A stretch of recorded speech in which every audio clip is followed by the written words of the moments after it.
Okay, welcome to episode 3 of Methy Monday, the real episode 3, not the precursor. So, I saw someone on this app and I looked at this human in the eyes. And in my head, my thought was, I love this human. Absolute love at first sight. On social media, like on a social media app. Like, how does this happen, right? So, like I read up on the human, like I learned about, what was it about this person that when I saw in their eyes that, something matched or something hit me. Like I don't know if it was pain, if it was, red eyes from cannabis. I don't fucking know. But there's something familiar that I caught. And the thing about this person was I had thoughts after that feeling of I love them that were so fast. Like I didn't understand what was happening to me in that moment. And I reached out to the person and I had a message that was so coded. Like I don't even understand how my brain put it together. I sent a location, a name of a book, something else, and it ended with the boy, period. And sure enough, I ended up seeing this person eye to eye.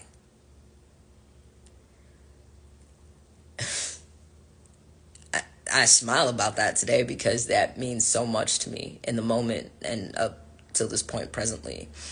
But in the moment, I was walking out drunk with someone who was holding my hand, and I had a box of beer, and of course my second lieutenant airman battle uniform jacket on. And we're walking past each other, and again eye to eye. But me, I'm like the whole checkout. You know what I mean? And then I end up going to the steps of this grocery store to kick it with these transitional age youth, and I'm like, did I do something? Like something's really up right now. What did I do? And I just cannot, from my own fucking cocaine. What the fuck did I do? You know what I mean? And I'm, drunk at this point, walking and trying to think about what I did the night prior. And so a week passes, and we end up seeing each other quite often in community spaces. And I begin to have all of these thoughts about what does it mean for me to be a black woman? What does it mean for me to be a veteran? What does it mean for me to be queer? What does it mean for me to be someone who presents all of these real character defects in this real I love this person space? At 23, that was a really intense mental health space for me to be in. But it was important for me to go through that in order to be who I am today. So while we're sitting, in this space, I'm noticing that this person, their heart is even in small measurement, because I don't see this person often, their reach towards other humans is so sweet and tender and gentle. And I wonder, how did this person develop this over the course of their lifetime? Because me, as a veteran of the United States Air Force, I don't know how to do that for these transitional age youth in order to even save them. And so, watching this human who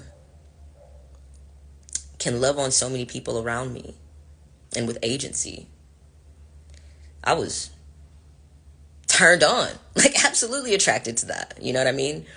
But also going through this phase of insecurity of, well, I haven't felt so much my capacity to hold this human as well as all the human beings that they're loving in the same abundance and the equal love that they present to me. I don't know if I have the capacity to reciprocate, honestly. I come from a background of being a Christian, a homophobe, a transphobe, internalized racist, stigmatizing people who are poor, even though I've experienced so much poverty. My mama was a single mom who was on welfare, you know what I'm saying? But I went to private school. So I've gone through all of these different, just accepting certain deficiencies of my heart by seeing someone with such a golden one. I gotta mention, like, she's a black woman.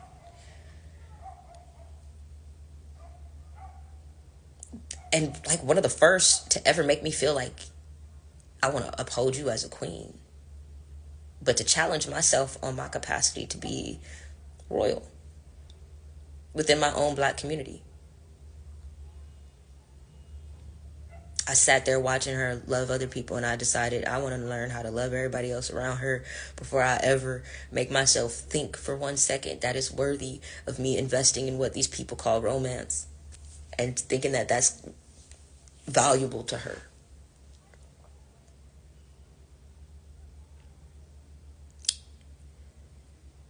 And I mean, this is the thing about people who have hearts like that. Like, they fly away like angels. They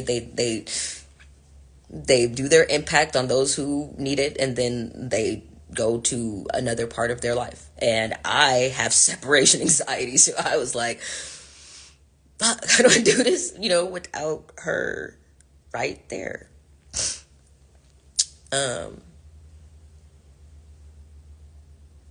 So I really started thinking about how I could shine up my heart. And so I quit my job. I left the place I was staying. I started living in my car again. This was like over the course of time. It's not like boom, boom, boom, boom, boom. It's like after a couple of months, like I got hired at a certain space. I was like, I can't even do this job. It'll be me faking the funk if I act like I could serve certain people in certain marginalized communities. No, I can't. I don't have the scope of practice, the skill set, the experience, the connectivity to do so. And so I was like, I'm not going to accept that job. I quit working as an assistant manager at a paint store because I knew that wasn't my intention space. And this is around the time when Trayvon Martin had been shot and killed. And so I decided that, I'm going to impress this human so much, I am going to go protest in Ferguson, Missouri.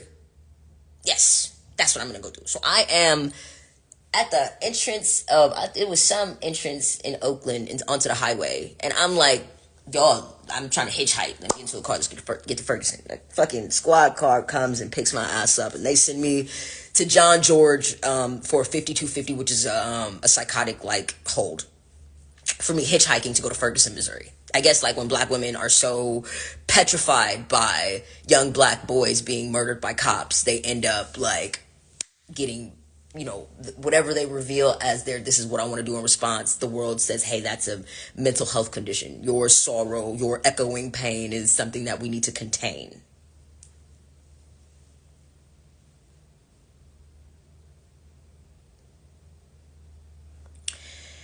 Did that 5250, got out. They gave me a diagnosis of bipolar and some Zyprexa, and they sent me off to out.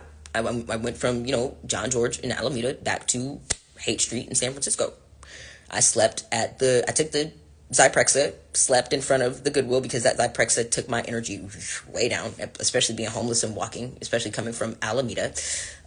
Figure out all the transit from there. So, when I slept underneath that Goodwill entrance, sure enough, my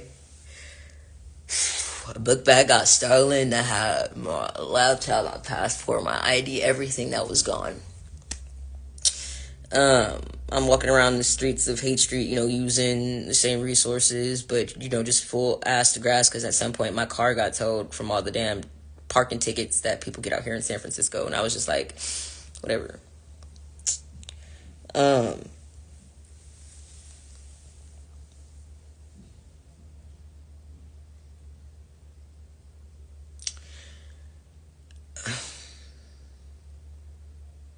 I can't really, end up like going out to protest, and I'm sitting with this mental health diagnosis now and like homeless and wondering like what in the hell do I even do to pick myself up out of this real reality of epiphany and,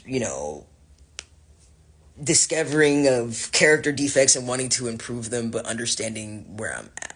and understanding that the real building of these character defects does not mean that I get to use a sense of stability as an idea of security. Me gaining housing doesn't mean I'm a fucking homophobe. No. Me understanding how to truly not hate people for what they do is what will heal that. Now, I'm gonna be honest with you, me just sitting out in Hate Street and seeing people walk around would help me see so many different people of so many different identity markers outside of sexual orientation, race, this gender, that I was able to learn people in a more intimate manner. And so when I ended up using meth, I guess it was just at this, like, everything that kind of hit ahead of, I can't use my veteran identity to make me feel some merit or pride. I can't use a relationship with another human being to feel a sense of pride. I can only use the cleansing of my insanity and my just fucked up nature as a human towards other humans for no fucking reason. That's the only way that I could feel healed and secure. And so sitting homeless on meth helped me explore that. What does it really mean to sit in the Castro and to have certain words like nigger, faggot, bitch going through my head while I'm on that substance, and seeing people of all types of anything and saying, how do I receive information that is different from what my brain is telling me about them? And to practice that while sitting on the street, and also while these folks were fucking feeding me. These were the people who were keeping me alive when I was down and out. So how can I say Jesus doesn't love them? That's fucked up. That's dumb. And I started remembering how I was little and how I loved women. I even kissed a girl when I was 4. And people in my family tried to tell me that was wrong. But their judgments on my sin was partial. My sin was measured so much more than that. But because we as humans define that as something that's evil, that's all we get to narrow our lens on, instead of seeing what is someone's true heart space. What I learned about me being homeless was that I was the one doing more of the violent crimes than anything that could really hate someone for their identity. I was causing people pain. And me being able to see that reality as a recovering addict is what is helping me heal and not return to that same behavior. I think of this person that I met as an anchor. When you think of that message that I sent her, the boy, Trayvon Martin, I didn't think he was going to get shot, but that's what happened. It was very prophetic. So fucking traumatically prophetic. I woke up on a newspaper from the New York Times on Hate Street in a fucking little nook of Wells Fargo that said, 12-year-old boy shot and killed by Cleveland police. That's all it said. It didn't even say his name. Her Facebook was what let me know what his name was. And it's so prophetic. It would even be a sign that, Pat, you too are going to experience a moment where there are going to be some institutions and forces that want to take your life, and you're going to face the barrel of a gun. And I have survivor's guilt because I'm still alive and these baby boys are dead.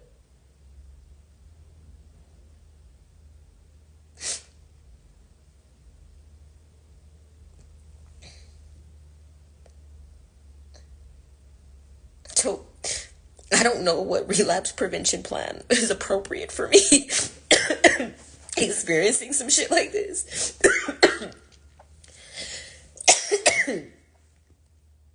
And if you think about it, like, I've been holding on to this for a decade, as long as I've had HIV.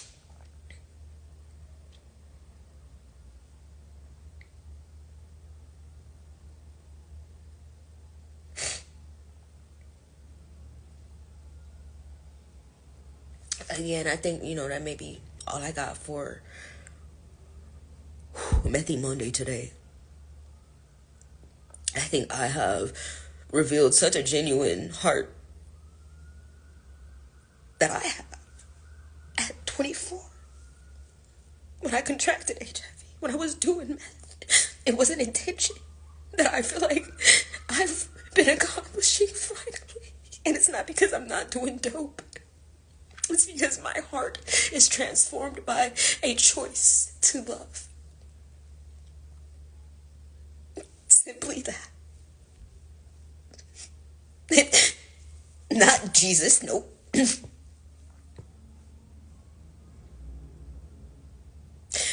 To understand that definitive love. To make it equal. To hold it freely. To give it freely. To feel it in me freely. And let that be my healing. Not just from meth, but from racism, police brutality, the lack thereof love, in proximity.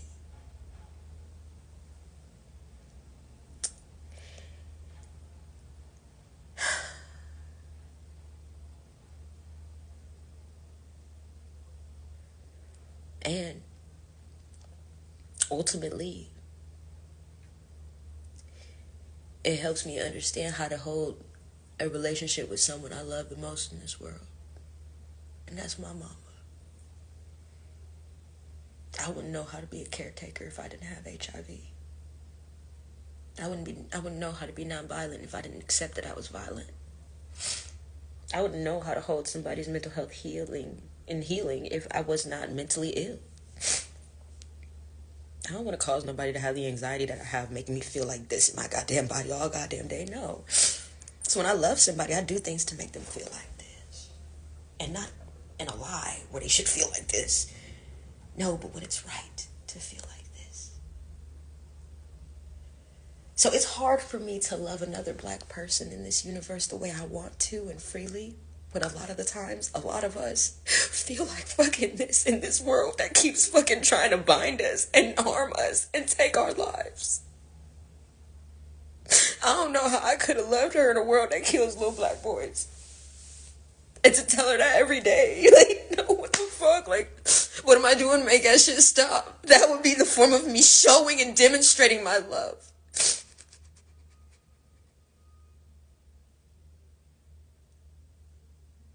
I went to hear Oscar Grant's mom talk about losing her son. I was on meth when I did that damn protest. We marched from Fruitvale to the Oakland Coliseum.